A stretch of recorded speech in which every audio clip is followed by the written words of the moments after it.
look, listen, all right? And that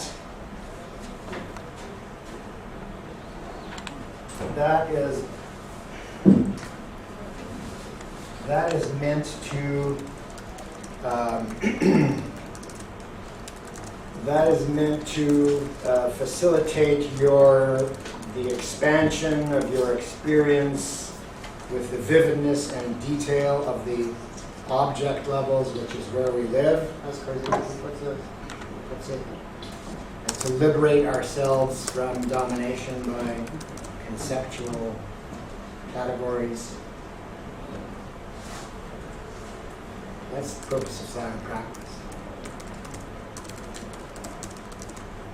And I'll have more to say about it from various angles as we move along. So, who cares what I notice on the way from here to the dentist's office? Again, it's more a matter of building up a kind of muscle, kind of ability to get myself down from there. At least to practice coming down from there and just seeing and hearing. Label. And of course, one is never at a pure label level either, because the label level. I realized this for the first time just 2 weeks ago. Remember the structural differential I showed you that has the object and label levels stuffed into the event level, because everything is always already part of what is going on. The event level, among other meanings that it has, is like what is going on. But the label levels should also be stuffed into the object. Because whatever language is happening is not separate from our sensory experience. So, whatever you're understanding from what I'm saying now is inseparable from the sound of my words. Okay, etc., etc. So sometimes I put the L together with the O to indicate that. So it's to keep returning to the seeing. Remember the difference we were talking about between seeing and seeing as? Something like that. I mean, and getting into these examples here, I was using ordinary descriptive English. I wasn't bothering too much with sensory grounding description. Because that again would lead us lead us astray on some other dimension. In carrying out this task, it's okay to call this a table, rather than a slab of purple-colored material which resists penetration, etc. So now I want to make a sort of comment about the tasks that he handed in last week, which were meant to give you some kind of experience relevant to the absolute relationality that we say, Krasitsky and I, and the Buddhists and modern science, at least a lot of modern science, the absolute relationality that we say obtains at the event level. Now, for one thing, when we say absolute relationality, we don't mean to be colorful or to be hyperbolic. We mean it. Absolute relationality. In other words, absolute relationality is absolute relationality. It's not relative relationality. So I wrote this on a napkin. It's not exactly a napkin. So what I was more or less intending with that task was for you to get some sense, some felt sense, and this term felt sense is one I hope to be able to come back to later in another context. Because I don't want to say idea. It's not that I want you to get some kind of an idea of the absolute relationality of the event level. I want you to get some kind of felt sense, not of the event level, but of the absolute relationality that characterizes the event level. And it was a nice start for many of you. A lot of you came out of this task, I have a feeling, maybe even feeling a tad more egotistic about your achievement than you did before you went in. Which was not my intention. And I could be wrong about that. So it's not simply a felt sense of how happenings out there, apart from, let's say, my achievement, how those happenings were happening for me to make it possible for me to do it. I wanted to begin to undermine this separation from you and me and us and our achievements and those, for want of a better word, factors or causes. Hey, what's the matter with happenings? I wanted to undermine the sense of any separation between me and my achievements and the happenings that made it possible for me to sustain those achievements. I wanted us to get the felt sense that there is no I or me or us separate from those happenings. There is no achievement, for example, that is separate from all of its causes. If we take away all of its causes, and those causes aren't just environmental, I want to undermine the distinction between organism and environment. They're both elementalistic terms. What's happening inside the skin is just as much environment in a sense as what is happening outside the skin. So if I push this, I'll find nothing other than environment.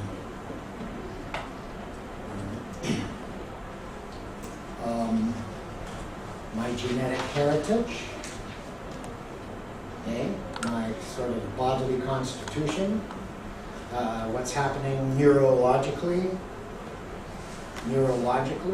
the memories laid down by the way in which I was raised and educated by my parents, and the way in which they were raised and educated by their parents, and the way in which they were educated and raised by their parents. And you see, as you go further back in the past, you have more and more ancestors, okay? 2 parents, 4 grandparents, 8 grandparents, all part of the achievement. So I wanted us to get the sense from enumerating those happenings. And we did begin to get that, but I wanted us to get the sense from enumerating those happenings, and I wanted this to be reflected in your essay on the significance of the task, of how there is nothing. And when I say nothing, I mean nothing. I'm not exaggerating.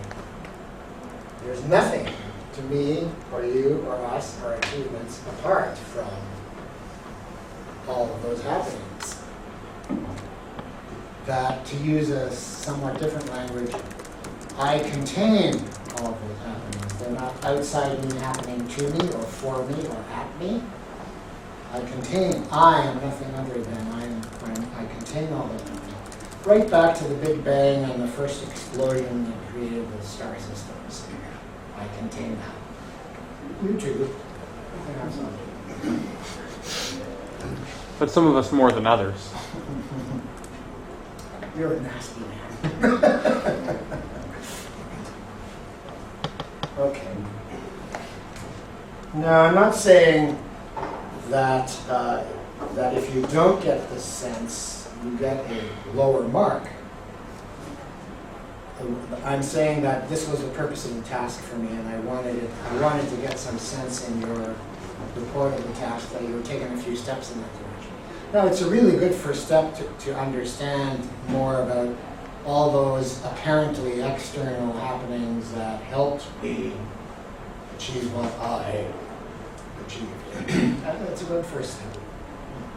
Just to think about not only my parents, for example, which very few of you do, not only to think about my parents, but about their parents, and their parents, and their parents. That would be a good first step. So that's a good first step. I remember reading once about some anthropologists who went up north, and part of their research was to ask Inuit women to write their autobiographies.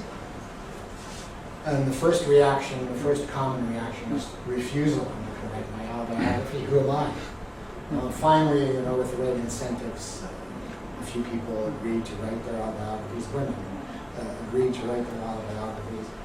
And it was not uncommon for the 7/8 of the autobiography to be the story of the grandparents and parents. What, you got an autobiography which is separate from those of your parents and grandparents? That's interesting. How did you manage that?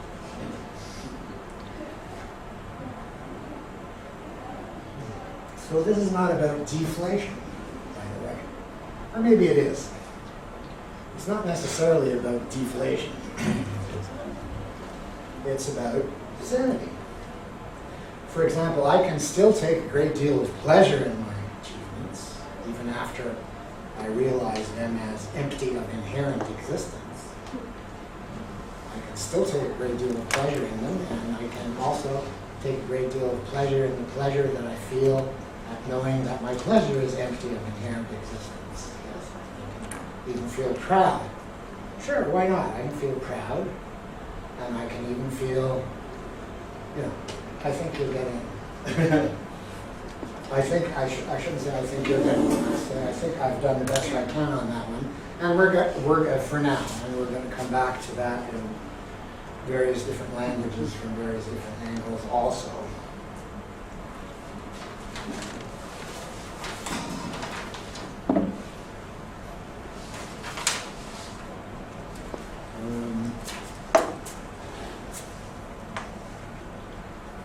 Now, in patriarchal cultures, maybe, or in really traditional cultures like the Inuit or like pre-modern Japan and so on and so forth, this kind of experience is recuperated by, let's say, class and patriarchal domination.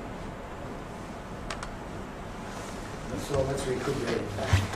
See what happens.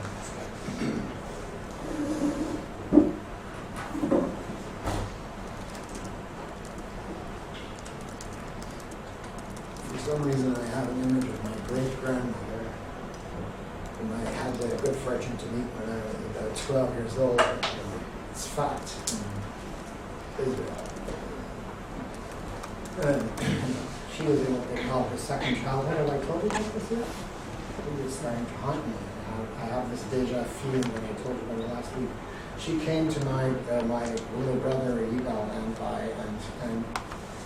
and she said in Yiddish, "Let's dance. You want to dance? Let's dance." This little old lady. That's all she wanted to do. We're now going to talk about what is maybe the key notion in Korzybski's teaching.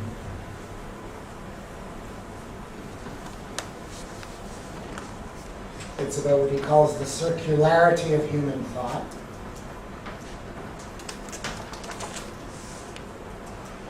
Now, right away, some of you are thinking, oh yeah, I know about that. It's about thought that goes around and around and around in circles and doesn't go anywhere.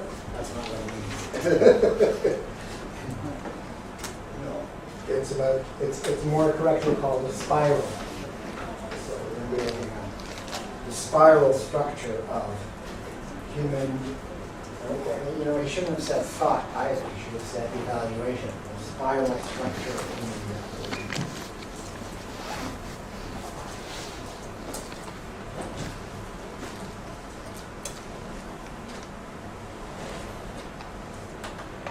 Korzybski claims that the structural differential, and also what is crucial here is the notion of semantic blocks, a term which I've already used, semantic blocks. And what do they block? They block the circularity of human meaning. I've already touched on that. Korzybski claims that the structural differential can be mapped onto the human brain nervous system. That is, the structural differential can be taken as a map similar in structure, not only to what is going on, but similar in structure to the human brain nervous system, which is what makes sense of what is going on. That is, the relations of the levels of the structural differential, event level, object level, and label levels, are similar in structure to the relations between the main areas of the brain, the cerebral cortex and the thalamus. This 1933 brain science, by the way, I've looked into it a little bit, and of course, the brain science in 2010 is a lot more sophisticated, but for our purposes here, and in principle, not that much different than Korzybski's notions about operations of the human brain nervous system. I like to repeat, at least for a while, brain nervous system, so we don't get stuck on the idea that it's all in the skull. Just to get this out of the way, Korzybski makes it quite clear on pages 71-2 of my version of the Science of Sanity that this is, of course, a rough and ready distinction, the distinction between the cortex and the thalamus. That the structure of the brain is a lot more complicated than that. But for present purposes, we can simplify. That's part of the miraculous productivity of abstraction. We can simplify. We can simplify. And we can go to the object level to diversify, but we can also go to the label level to generalize and simplify. And there's that kind of relation between simplification and between diversification and generalization. Diversify in order to generalize better, in order to diversify better, in order to generalize better. See, hear, feel more in order to theorize better, in order to see, hear, feel better, in order to theorize better, and so on. So the semantic blocks are what interfere with that. The rough and ready distinction is between lower and higher centers. And we consider, says Korzybski, the lower centers generally in connection with the thalamus and brainstem, and the higher centers generally in connection with the cortex. Now, I'm actually going to be sort of repeating myself here a little bit because I want you to get it, but also, you'll find this in the text. If I remember correctly. The thalamus receives sensory information. In other words, it abstracts from what is going on to the object. It's what we called before the neurological transform. And the cortex abstracts from that abstraction. So we have the object level abstracting from what is going on. And we have the label level abstracting from that abstraction. See how quickly we're all learning to cough into our sleep? Just a minute. So the cortex abstracts from that abstraction, organizes that sensory information, summates and integrates that sensory information in terms of existing codes, cultural knowledge, personal knowledge, and memory. So that's what we called before the linguistic transfer, and feeds this back to the thalamus. So there's the abstraction, so forget about the event level for the moment, and here we have cortex, and here we have thalamus corresponding to the object level, cortex corresponding to the label level. The label level, the cortex abstracts from the sensory information that was received by the thalamus. It sends that, and it sends that back to the thalamus. Thus, the thalamic neurology is changed. The brain science news today is full of stuff about how malleable the brain is, and how all sorts of things affect the brain that people would have liked to think of as a kind of static structure. He was very much onto this in 1933 in his own way. Thus, the thalamic neurology has changed. Here we have, well, it's all neurology, depending on the thalamus and the cortex, but the thalamic neurology has changed. Thalamus gives the cortex information, cortex sends it back to the thalamus, thus changing in terms of object and label levels. We have a new object. A new experience of the object level, that's a new object. Instead of seeing the sun rise and set, we see the earth turn. It's a new object.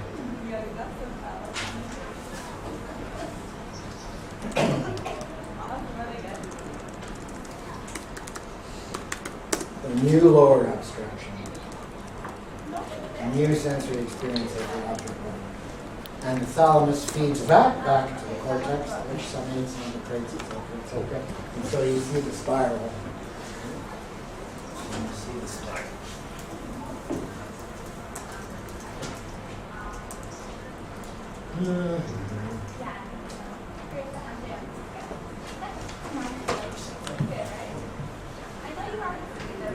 So here we have maybe starting from scratch, object level 1, no, object level 0, okay? Goes to label level, label level gives it back, so we have object label, pin, A, we have spiral.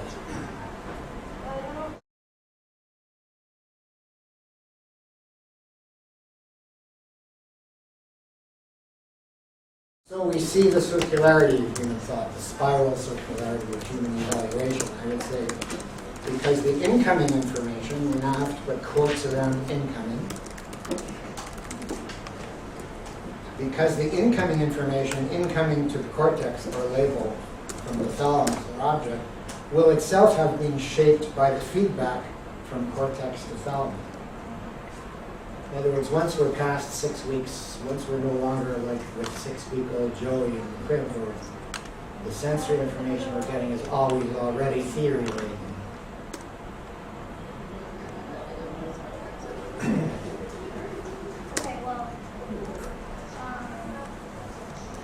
Or as Korzybski puts it somewhere, higher abstractions are translated into new lower abstractions, and those into new higher abstractions.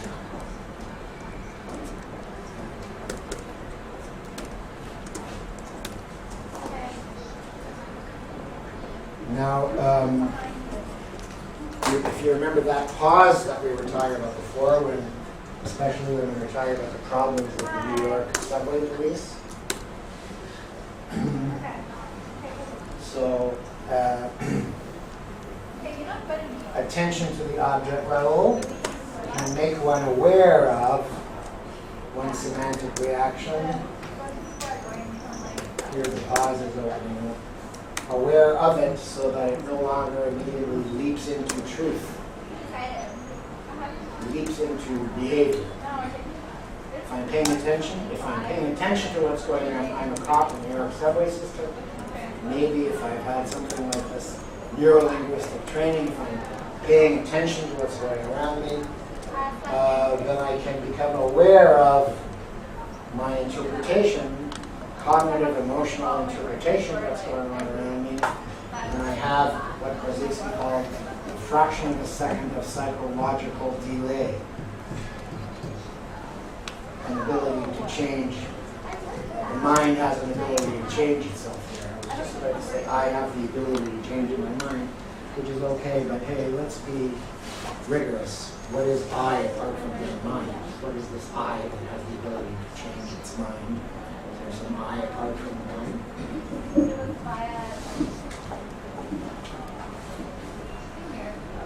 So it is the pause, this fraction of a second of delayed reaction. I also call it delayed reaction. So when those really annoying people told you to count to 10, right? 1, 2, 3, 4. They didn't mean that you should allow your anger to build up while you were counting. They were trying to, in their really clumsy Aristotelian way, give you some purchase on a possibility of delaying the reaction so that you can observe the reaction, become aware of it, sort of as an impartial observer or witness. And there's a kind of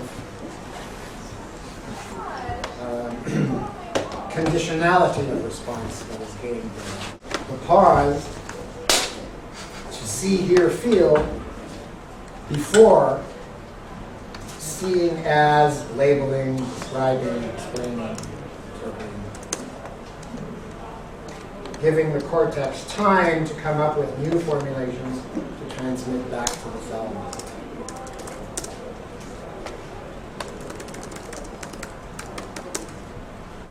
And obstructions to this circularity close that space.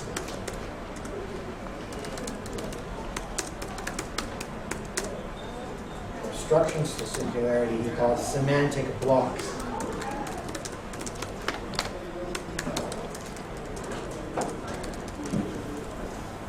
Okay, so let's take one of these moves.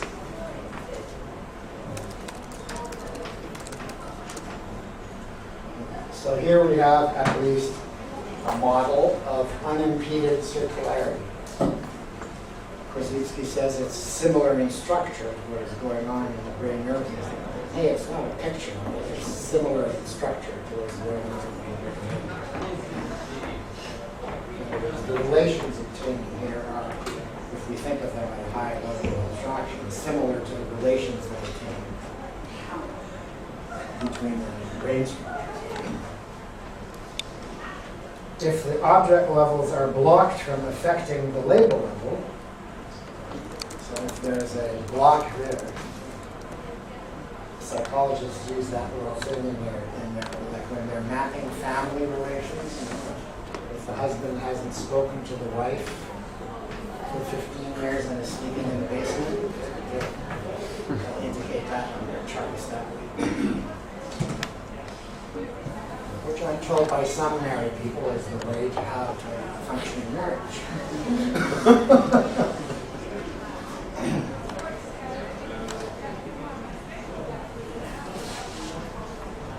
The result is rigidity.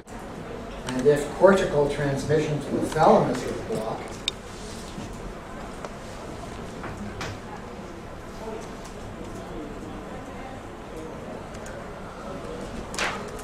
corresponding feeling, so he says the corresponding feeling here would be certainty.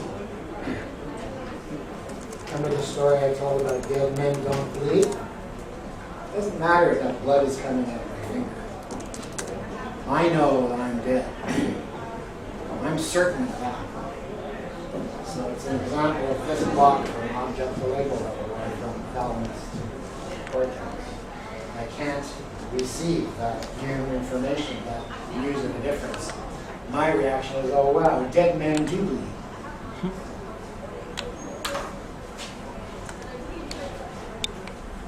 And if the other direction is blocked, and I'll talk in a minute about how the two always, or at least almost always, go together. And if this transmission is blocked, the result is failure of generalization, inability to theorize what is going on. It's like, oh, well, the object level was so wonderful, what the fuck is going on? Oh, all this vivid detail, Jesus Christ, what could it possibly mean? You know, trip, fall, die.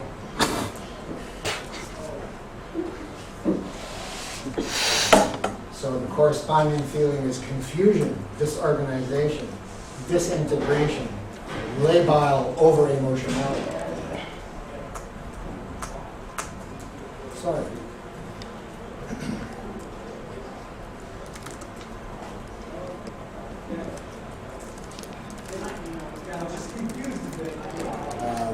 Failure in transmission from object to label level, and here we could get a little bit political about it and notice how often this is affected by considerations of power and interest.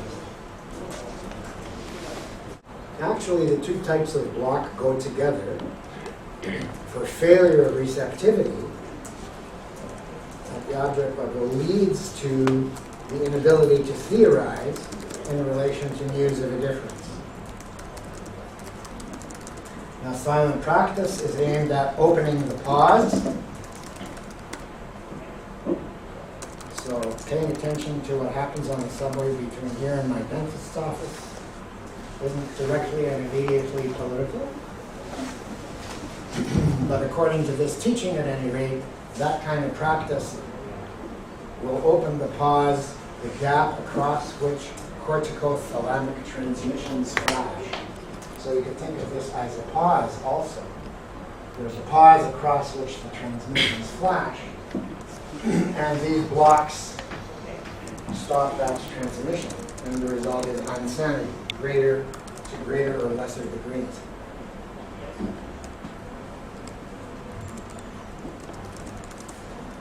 it would be important to study how social processes and power relations contribute to both kinds of blockage. In actually existing democracies, do overstimulation, confusion, associated with consumerism, for example, do the overstimulation and confusion and disintegration, and smithereening of our experience? I like that word, smithereening. Overstimulation, confusion, smithereening, fragmentation. Do those not somehow feed into and come out of closely related, codependently originating with ideological rigidity, militarist certainty, and inattention to sensory experience?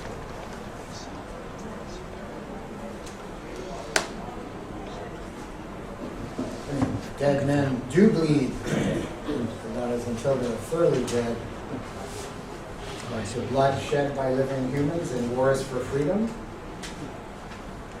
What is it about there's a question people have talked about. Is there something inherent in human nature that makes them inevitably insensitive to that shedding of blood?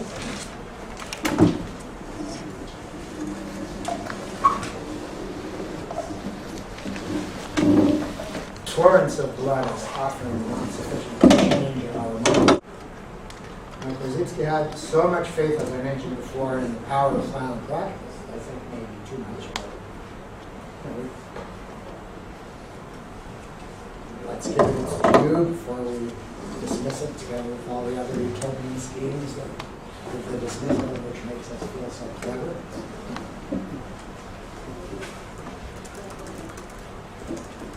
Together with certainty, of course, goes this feeling of cleverness. If we orient ourselves by extension, says Korzybski, that means if we pay attention to what is going on around us, at the object of it, rather than by intention, if you remember the distinction I made previously between the intentional and extensional orientations, then this involves thalamic factors. We pay attention, which sort of recruits the power of the thalamus, and thus introduces automatically, as Korzybski argues, cortically delayed reactions. So for him it would be more important to pay attention to what is going on between here and a dentist chair than to sit there on the subway thinking about the war in Iraq.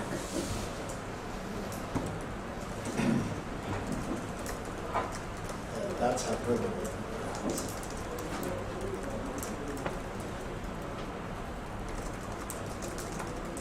So he talks a lot about cortical-thalamic integration, which doesn't mean jamming them together. It means opening this pause, reducing the significance of those blocks so that the transmission can lead to an integration of the contribution of both levels in the evaluation.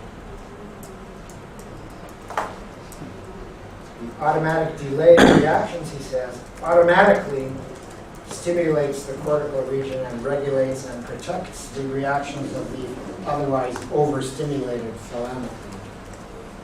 I didn't have to quote that.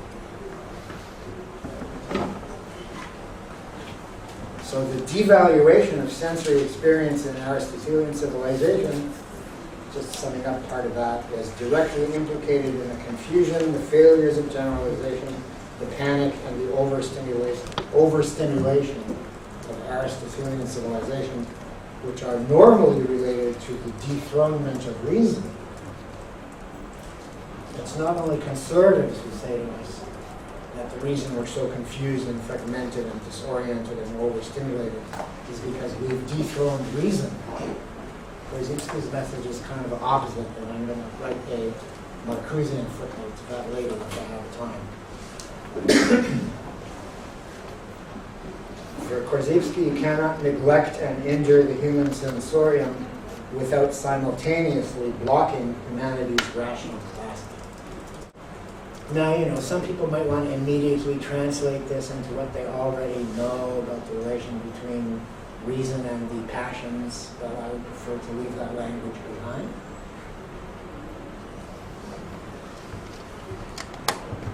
Because we're not really talking, you know, like they did in Greece 2,000 years ago about the relation between reason and the passions. It's like something different happening. Oh, it's not unrelated. How could it be unrelated?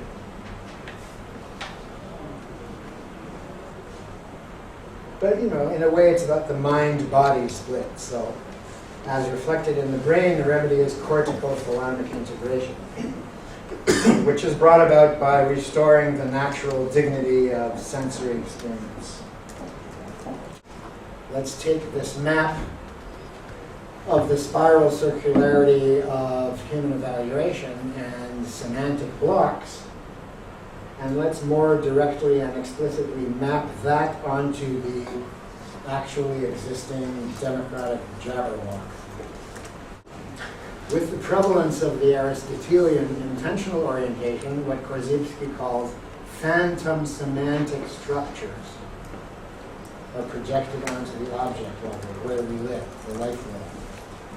So we've got the block, which gives us phantom semantic structures.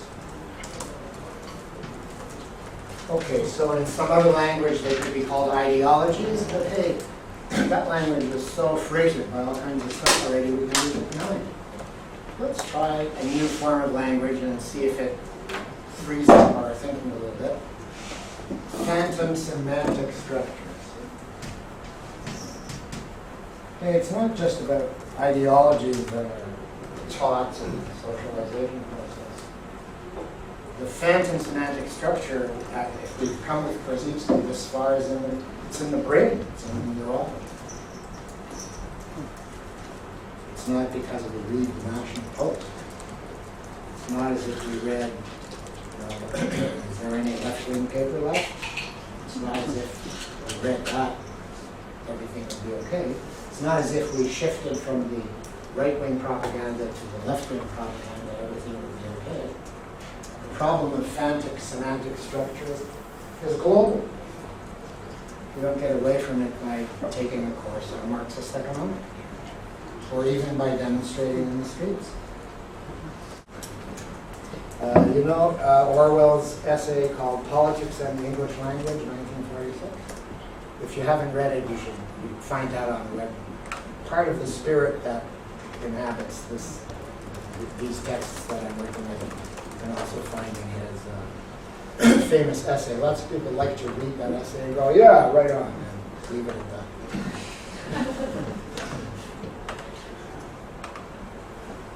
So the prevalence of the intentional orientation gives us the projection of phantom semantic structures onto the object level where we live the life world in such a way as to distract or block attention to the changing particulars of what is going on at the object. Quoting Korzybski, in the Aristotelian system, many individuals project in various ways, profit in various ways by distracting the attention of mankind from actual life problems, leading us to disregard actualities by supplying phantom semantic structures, while they, quote, devote their attention to the control of actualities, not seldom for their personal benefit. What Korzybski is doing here is putting it a little bit more in terms of self-interested individuals. Because he's already sufficiently under the influence of American liberalism to want to put it in terms of the misbehavior of individuals. In the work he wrote in 1924, The Manhood of Humanity, which is in many ways inferior to science sanity, but still there he was more ready to talk about social structures, generally speaking. I give you chapter and verse because we have time. But he does talk, I could mention this because written in 1933 probably, it's not without resonance after the late crash of the global capitalist system, which we're now assured is safely behind us. He writes about the utter folly of racing to accumulate symbols, worthless in themselves, while destroying the mental and moral values behind the symbols.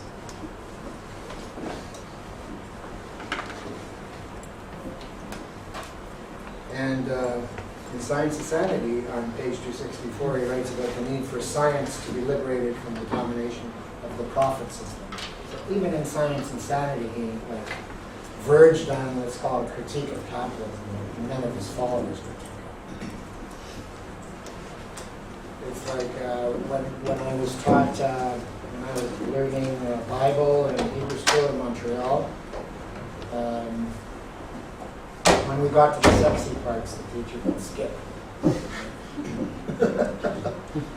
And if you were stupid or bold enough like me to ask why we were skipping those parts, you'd be told to shut up. So maybe in the general semantics world also, when you got to the anti-capitalist parts of science, sanity, just skip along. Don't worry about it too much.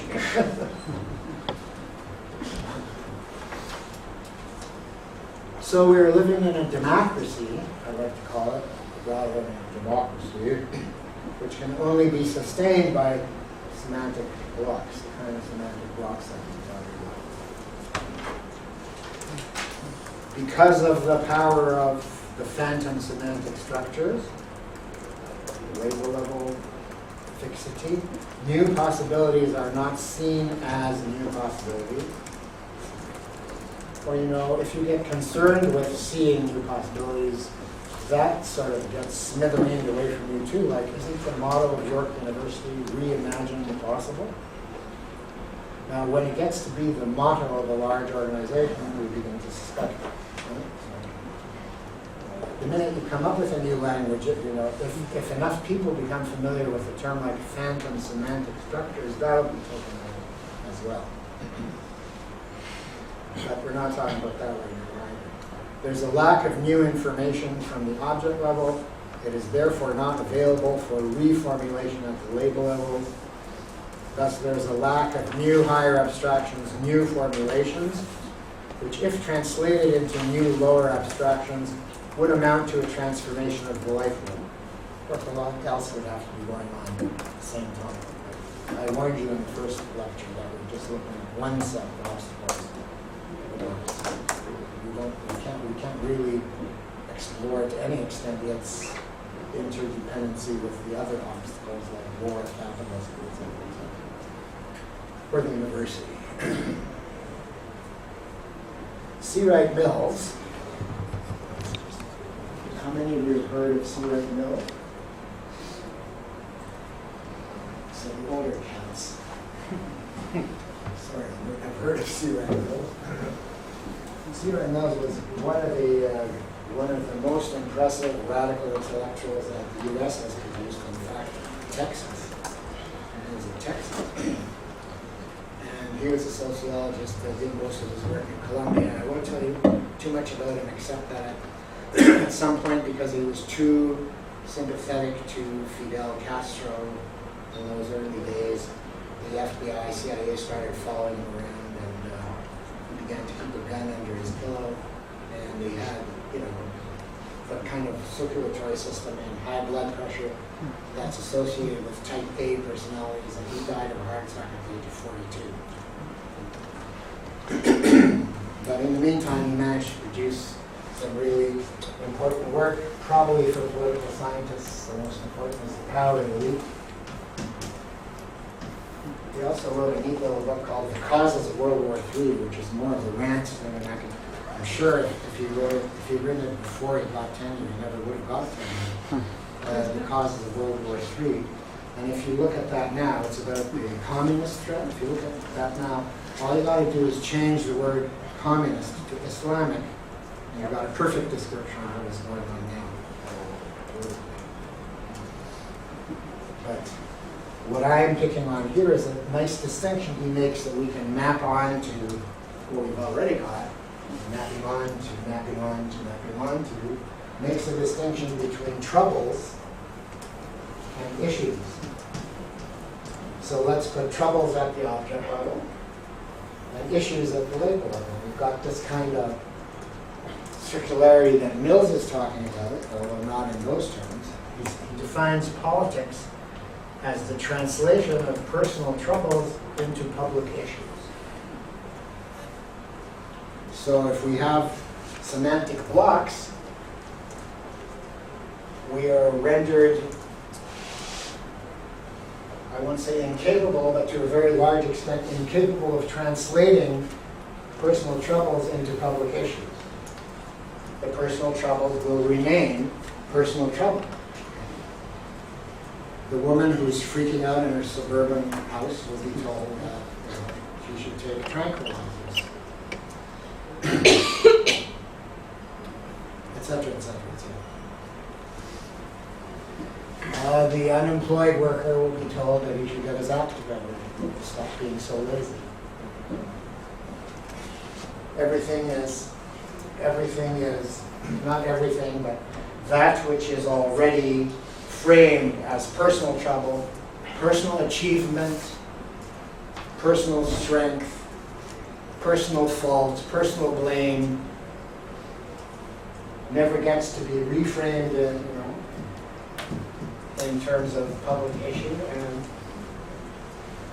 I saw an interesting letter to the editor, I think it was in the Globe the other day, about the issue of whether crack addicts should be able to have safe places where they can do their thing. And this guy was writing, well, why should crack addicts have safe places where they can do their thing? Alcoholics don't have such places. Oh, wait a minute, they do. They're called bars. Been thinking about the war on drugs lately? You know how long that's been going on? 30s. At least. So what does it take for people to notice that the war on drugs is as pointless and stupid as the prohibition of alcohol? That reminds me of Korzybski's description of this structure as jail for the body and church for the soul. Okay, so let's take another round. Let's slightly different angle. Well, okay.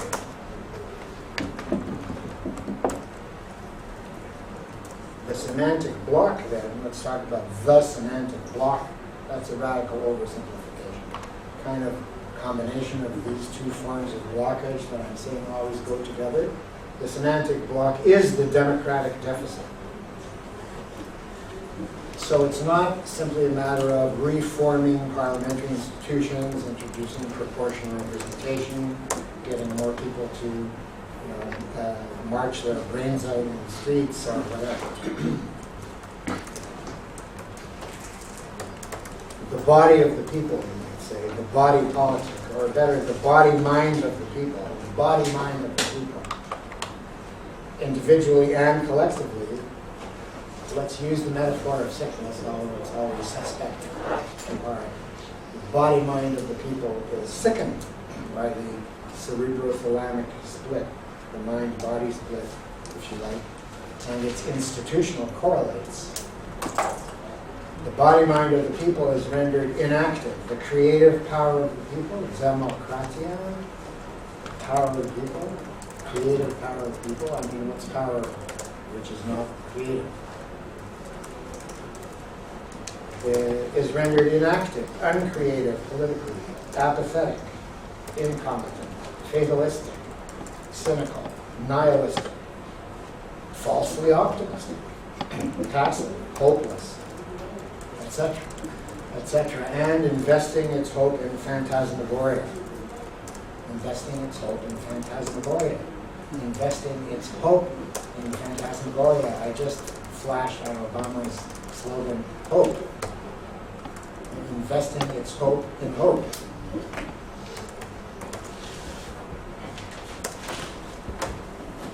Investing its what we could call hope, or the potential of hope at the object level, in hope, the way up there at the highest storyboard. And then, of course, the Obama baiting begins. Personalization of that one, oh, well, he hasn't really done anything significant. As if there was such a person as Obama. As if it's his fault, or we need another scapegoat. Have you ever come across any political science on the role of the politician as a scapegoat? That's why our best and brightest don't go into politics unless they have really good financial cushions in them. Hurts to be a scapegoat. Where does it all end up? For someone like Brian Mulroney. I'm not choosing one of your favorites.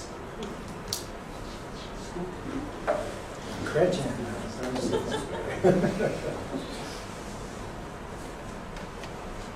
There's really little sense of the possibilities of fundamental change for the better.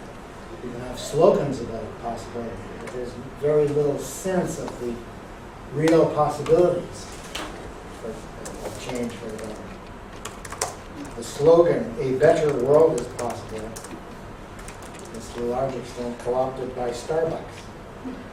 Now, I don't put down Starbucks. I think that important, potentially progressive things are happening in the kind of world that has produced Starbucks. And I think we're now hard to Negri and they're kind of taking what's happening. I can't, of course, expand on that now, except those who know will know. Individuals are rendered unable to participate actively in collectively remaking the world and changing the game, not simply revising the rules of the existing game. So that's what I'm saying about the relation between these blocks and democracy for now, anyway. And the main flaw in what I'm delivering here is my inability, and my only excuse is I'm only one person and I'm running one little half course on a rather limited topic when you consider the entire world of obstacles and possibilities that relate to the question of democracy. In order to do a really thorough job, I would have to examine more of the relations between what Korzybski calls insanity and all these other. And Korzybski was hoping that general semantics, although I don't think he would say that it was already a general science of human evaluation, a transdisciplinary science of human evaluation, he thought that it should at least contribute to the development of a transdisciplinary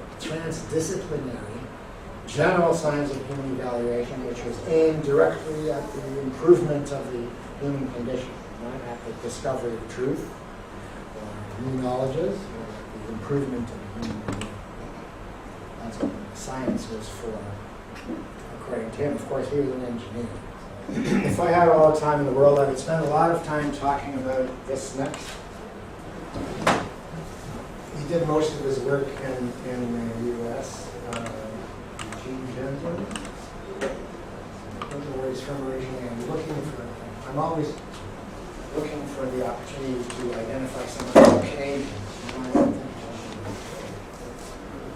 Eugene Gendlin is an existential phenomenologist and purveyor of his own brand of phenomenological psychotherapy. And if I had time, I would go through a little bit of this. He wrote a book called Focusing, which invites people, which gives people a way to get in touch with their felt sense at the object level of what is going on in their life, and sort of provide some kind of a format for people to get in touch with their felt sense of what is going on in their lives, and so this kind of circularity that I was talking about gets set up. Just as a quick example of the felt sense, which Gendlin maybe starts going with, is if you can think of two different people in your life who are important to you. Okay, let's think of Sam and Joe. So if I think of Sam, notice what feeling I have in the body? Felt sense. Felt sense of all of Sam and my relationship with Sam. and then the same thing with Joe, and then I can compare those two experiences. It's a very subtle, detailed work, and I just take a stab at it with those two examples. So if I've aroused your curiosity, a small paperback book that's in its 50th printing or something. But you never heard of it. Why is that? Does that have something to do with smithereening? But like I'm wondering when these blocks become functional rather than just constantly dysfunctional, and if there's a possibility of there being The blocks are by definition not functional, but I think what you're touching on there is a matter of integration. So if I'm able to generalize, yeah. and if I'm able to pay attention to what is going on, then a certain integral relationship is set up between my powers of attention at the object level and my powers of generalization at the label level. And when I say my here, I'm not just speaking about an individual, but about collectivity. Yeah. And so we can't explore this, but I think that there's a problem with the distinction between the individual. I like Marx's notion of the social individual. There's a non-elementalistic term that just does away with some of the philosophical problems that we can easily slip into there if we read too much Ayn Rand or whatever, or if we just live in this society for 10 minutes. So let me go on with this. So I already introduced a little bit the notion of the felt sense. And for Gendlin, the felt senses, he writes about this in Focusing. So there's a little bit of theorization in the book. It's mostly a practical self-help. It's also used in groups. The felt senses of humans have been overridden for a very long time via the structural requirement of systems of domination to impose established, generalized patterns of behavior, thought, and feeling on all of its subjects. Now, Gendlin has never heard of Korzybski. I'm just inviting you to notice the similarity in structure between what he's proposing here and what I've been talking about. The mass of the people, always with odd exceptions, like you and me, the mass of the people, always with odd exceptions, fitted themselves into the roles and routines they were assigned, and which gave them an inner life and emotions.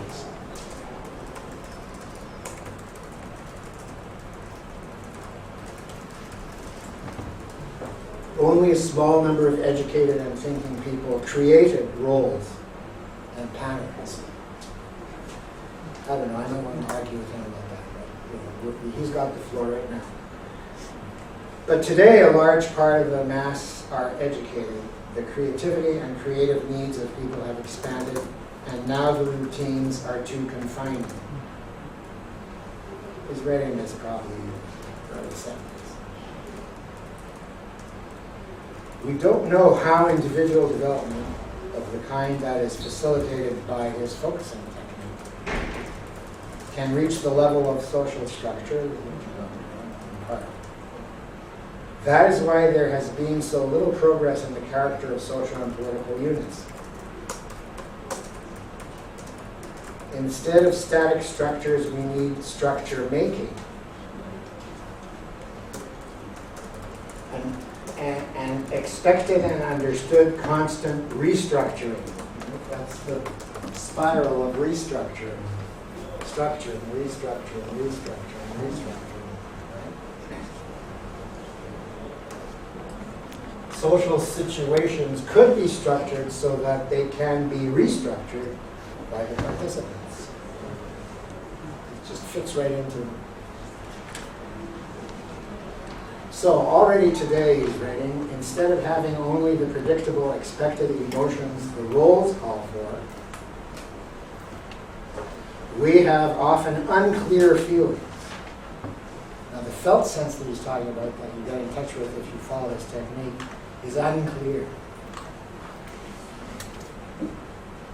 We often have unclear feelings because clear feelings are those that are already patterned. Clear feeling will be the one that's already gone through the label level, which has given us sort of a new object.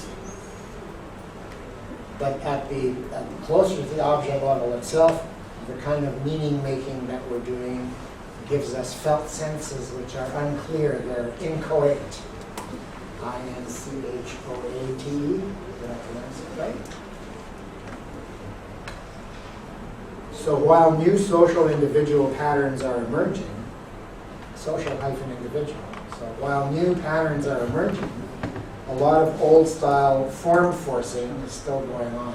So what he's calling form forcing is what Rositzky calls the imposition of phantom semantic structure. For example, people now think the new role pattern is not to be jealous or possessive. I don't know, maybe things have changed again since Gendlin was writing this. I think things have become quite a bit more confused. So that shows more possibility in some ways than even he was talking about. But anyway, he's taking this issue of jealousy and possessiveness in erotic relations. He's taking that as an example. Now people think that the new role pattern is not to be jealous or possessive. They go through vast struggles with themselves to force the new pattern on themselves. But many don't fit with these new forms. So Gendlin says they could, quote, develop a new respect for jealousy as they feel it in their bodies. Reminds me a little bit about what Korzybski was saying about the definition of marriage in 1933. Many participant observers of the current chaos either blame it on moral relativism, or they hope that new general norms will emerge. New general norms. But Gendlin argues, and I quote, that adopting general patterns, old or new, is not the way. Real learning can only occur in dialogue with one's body. A sensitive, focusing approach can eventuate in really livable patterns suited uniquely to each of us and our close people. And you talk about let 100 flowers bloom. So he's saying, okay, maybe there's some types who can only live with lifelong monogamy. And there are other types who would be absolutely destroyed by that. So let's have respect for the vast differences at the object level among individual and group proclivities of various kinds. Okay, so if gay marriage leads to polygamous marriage, does that end the discussion, or does it open up a new discussion? I mean, some people think that ends the discussion. Bestiality. Well, we won't go there. A society of pattern makers, he says, is coming. I guess that's still a little bit of 60s optimism hanging over there. A society of pattern makers is coming. A society in which people are more sensitive to and intolerant of social brutalities and oppressions and more able to act to change them. Now, Gendlin actually found himself at the head of a movement, focusing movement, and I think there's groups all over the world who practice focusing, and they have their organizational structures and journals and stuff, and you've never heard of them. The reason you've never heard of them is because of this smithereening. Whatever is happening in its own little space, and nobody has heard of anything else, and if they do, it's like, well, what on earth is that? I mean, we already have the Torah and the Talmud here. So there's more than an implication in Gendlin of radical decentralization of gnomic authority. That's tautology. Gnomic authority, the authority to create authority. What a perfect opportunity to segue to Marcuse's essay on liberation. The essay on liberation, popular for a few years in the counterculture. For me, in the late 60s, a mind-blowing text. And for a lot of other people also, and today forgotten. And by Marcuse Institute, okay, I'm just going to give you some quotations from Marcuse and invite you to notice, again, the resonance or similarity in this one. Gendlin, Korzybski, C.R. Mills. There's a chapter in there called A Biological Basis for Socialism. Now right away a lot of socialists jumped on Marcuse. What? Biologism? Let's haul in Korzybski into it. A neuro-linguistic basis for socialism. How about that? And he writes of a new sensibility. A new sensibility. Does that have something to do with enriching our experience of the object level? Which he says must become a political factor. A new sensibility must become a political factor. And then he writes, today's rebels, and he's writing about those who are now so thoroughly discredited in practically every nook and cranny of popular and high culture of the 60s. Today's rebels want to see, hear, feel things in a new way. What does that mean? Even on the way to the dentist's office? The revolution must at the same time, says Marcuse, be a revolution in perception. Awareness of the need for a new sensorium. A new sensorium. Is perhaps the kernel of truth in the psychedelic surge. A sop thrown out to the acid heads. A break with the unfamiliar. The routine ways of seeing, hearing, understanding things. Not just routine ways of understanding things. Not just routine ways of understanding things. Routine ways of seeing. Routine ways of hearing. Did Gendlin ever know about Marcuse or vice versa? Does, even though they're both heavily Californian. Breaking the automation, the unquestioned familiarity which operates in every practice, including revolutionary practice. The senses must learn not to see things anymore in the medium of that law and order which has formed them. Look how that works in terms of the cycle. Law and order and the senses.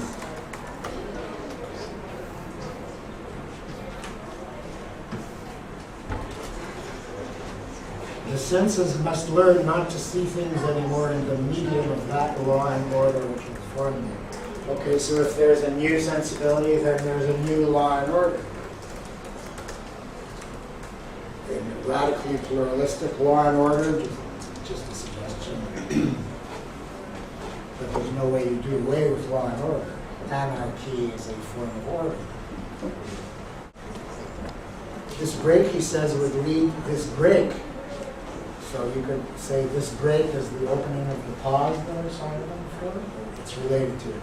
This break would lead to the formation of a people or peoples with intensified sensitivity to suffering. Well, where would that happen? At the book reading level, at the level of debate. Refusal to simply accept suffering or tolerate suffering in self or other. A people no longer capable of tolerating the aggressiveness, brutality, and ugliness of the established way of life. What is this aggressiveness, brutality, and ugliness of the established way of life? What does ugliness or something mean? What's the matter with that? Things are not okay? What? Aggressiveness, brutality, and ugliness? Where is that? Have you gone to the movies lately? Parks and gardens rather than highways and parking lots, noise, pollution, and war. Have you seen Inglourious Basterds? Oh, I got a laugh out of it, but please. Flower power. Yes, he dares to raise the banner of flower power, and he says this is the very redefinition and the very negation of the sense of power. Take power, or the object level, we got flower. Go back to label level, we've got flower power. Well, what kind of power is that? It's still power. The rebellion, he said, would then have taken root in the very nature, the biology of the individual. Or as Korzybski would say, in Smith's brain nervous system. and Smith as an organism as a whole in an environment. Today, most Marxists consider this essay, if they have heard of it, a regrettable and unwarranted burst of biologistic enthusiasm on Marcuse's part. It reminds me of a button. The 60s was a great time for buttons. A button that I saw that was put out by the Yippies. The Youth International Party. How many of you have heard of the Youth International Party? Again, some of the old folks. Yeah. Of course, they all became corrupted, and so it proves that they had nothing to say. They had this really interesting button that goes study, work, get rich, kill.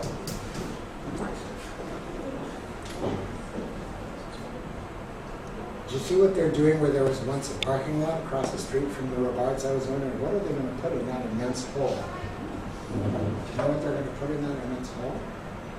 A second building for the Rotman School of Business.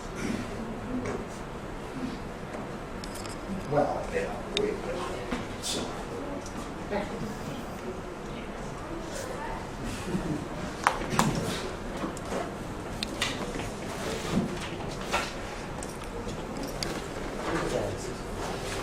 I've got more about other smithereens that have an angle on some of these matters. I'll just mention.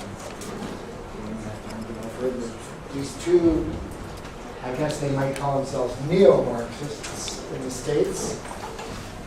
Lots of good things come out of them. Their names are their names are Michael Albert and Robin Hamel. They are, in fact, they put out this radical American journal called Z Magazine, of course we call it Z, or would we?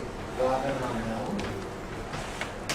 They came up, they've got a book, I guess, best known as called Looking Forward, Participatory Economics for the 21st Century.